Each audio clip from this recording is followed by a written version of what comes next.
We are probably one of the last generations of Homo sapiens. Within a century or two, Earth will be dominated by entities that are more different from us than we are different from Neanderthals or from chimpanzees. Because in the coming generations, we will learn how to engineer bodies and brains and minds. These will be the main products of the economy, of the 21st century economy. Not textiles and vehicles and weapons, but bodies and brains and minds. Now, how exactly will the future masters of the planet look like? This will be decided by the people who own the data. Those who control the data control the future not just of humanity, but the future of life itself. Because today, data is the most important asset in the world. In ancient times, land was the most important asset. And if too much land became concentrated in too few hands, humanity split into aristocrats and commoners. Then in the modern age, in the last 2 centuries, machinery replaced land as the most important asset. And if too many of the machines became concentrated in too few hands, humanity split into classes, into capitalists and proletariats. Now data is replacing machinery as the most important asset.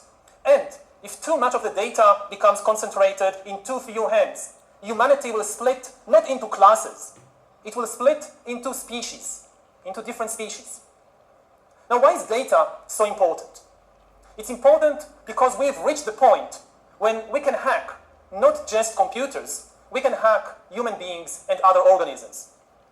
There is a lot of talk these days about hacking computers and email accounts and bank accounts and mobile phones, but actually we are gaining the ability to hack human beings. Now, what do you need in order to hack a human being? You need 2 things. You need a lot of computing power, and you need a lot of data, especially biometric data. Not data about what I buy or where I go, but data about what is happening inside my body and inside my brain. Until today, nobody had the necessary computing power and the necessary data to hack humanity. Even if the Soviet KGB or the Spanish Inquisition followed you around everywhere, 24 hours a day, watching everything you do, listening to everything you say, still, they didn't have the computing power and the biological knowledge necessary to make sense of what was happening inside your body and brain and to understand how you feel and what you think and what you want. But this is now changing because of 2 simultaneous revolutions. On the one hand, advances in computer science, and especially the rise of machine learning and AI, are giving us the necessary computing power. And at the same time, advances in biology, and especially in brain science, are giving us the necessary understanding, biological understanding.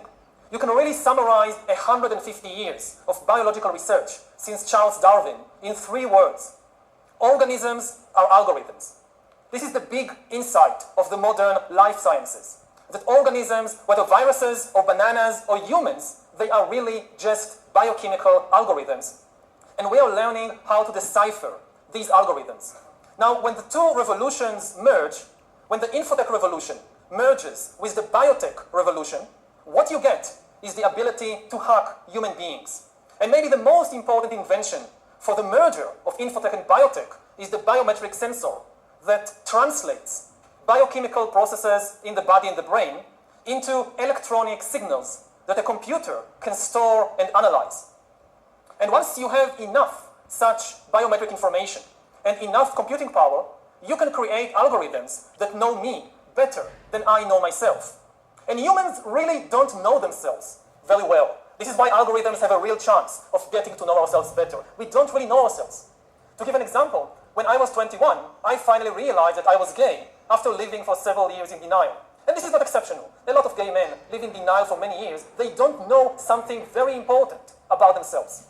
Now imagine the situation in 10 or 20 years when an algorithm can tell any teenager exactly where he or she is on the gay-straight spectrum, and even how malleable this position is. The algorithm tracks your eye movements, your blood pressure, your brain activity, and tells you who you are. Now maybe you personally wouldn't like to make use of such an algorithm.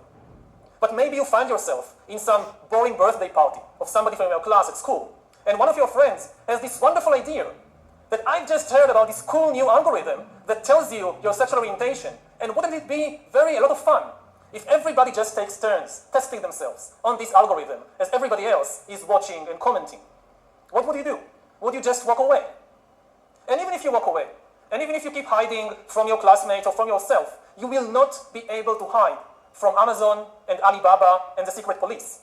As you surf the internet, as you watch videos or check your social feed, the algorithms will be monitoring your eye movements, your blood pressure, your brain activity, and they will know.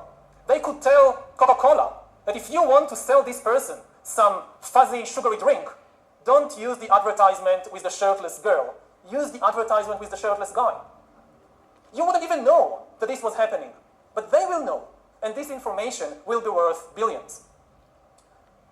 Once we have algorithms that can understand me better than I understand myself, they could predict my desires, manipulate my emotions, and even take decisions on my behalf. And if we are not careful, the outcome might be the rise of digital dictatorships. In the 20th century, democracy generally outperformed dictatorship because democracy was better at processing data and making decisions. We are used to thinking about democracy and dictatorship in ethical or political terms, but actually, these are two different methods to process information. Democracy processes information in a distributed way. It distributes the information and the power to make decisions between many institutions and individuals. Dictatorship, on the other hand, concentrates all the information and power in one place. Now, given the technological conditions of the 20th century, distributed data processing worked better than centralized data processing, which is one of the main reasons why democracy outperformed dictatorship, and why, for example, the US economy outperformed the Soviet economy. But this is true only under the unique technological conditions of the 20th century. In the 21st century, new technological revolutions, especially AI and machine learning, might swing the pendulum in the opposite direction. They might make centralized data processing far more efficient than distributed data processing. And if democracy cannot adapt to these new conditions, then humans will come to live under the rule of digital dictatorships. And already at present, we are seeing the formation of more and more sophisticated surveillance regimes throughout the world, not just by authoritarian regimes, but also by democratic governments. The US, for example, is building a global surveillance system, while my home country of Israel is trying to build a total surveillance regime in the West Bank. But control of data might enable human elites to do something even more radical than just build digital dictatorships. By hacking organisms, elites may gain the power to re-engineer the future of life itself. Because once you can hack something, you can usually also engineer it. And if indeed we succeed in hacking and engineering life, this will be not just the greatest revolution in the history of humanity. This will be the greatest revolution in biology since the very beginning of life 4 billion years ago. For 4 billion years, nothing fundamental changed in the basic rules of the game of life. All of life, for 4 billion years, dinosaurs, amoebas, tomatoes, humans, all of life was subject to the laws of natural selection and to the laws of organic biochemistry. But this is now about to change. Science is replacing evolution by natural selection with evolution by intelligent design. Not the intelligent design of some god above the clouds, but our intelligent design and the intelligent design of our clouds, the IBM cloud, the Microsoft cloud. These are the new driving forces of evolution. And at the same time, science may enable life, after being confined for 4 billion years to the limited realm of organic compounds, science may enable life to break out into the inorganic realm. So after 4 billion years of organic life shaped by natural selection, we are entering the era of inorganic life shaped by intelligent design. This is why the ownership of data is so important. If we don't regulate it, a tiny elite may come to control not just the future of human societies, but the shape of life forms in the future. So how to regulate the data, the ownership of data? We have had 10,000 years of experience regulating the ownership of land. We have had a few centuries of experience regulating the ownership of industrial machinery. But we don't have much experience in regulating the ownership of data, which is inherently far more difficult, because unlike land and unlike machinery, data is everywhere and nowhere at the same time. It can move at the speed of light, and you can create as many copies of it as you want. So does the data about my DNA, my brain, my body, my life, does it belong to me, or to some corporation, or to the government, or perhaps to the human collective? At present, big corporations are holding much of the data, and people are becoming worried about it. But mandating governments to nationalize the data may curb the power of the big corporations only in order to give rise to digital dictatorships. And politicians really, many politicians at least, are like musicians.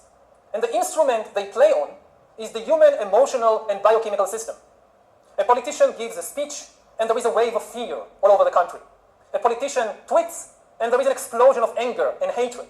Now, I don't think we should give these musicians more sophisticated instruments to play on.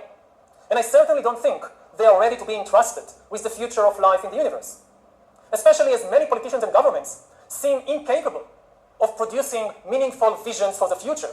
And instead, what they sell the public are nostalgic fantasies about going back to the past. And as a historian, I can tell you two things about the past. First of all, it wasn't fun. You wouldn't like to really go back there. And secondly, it's not coming back.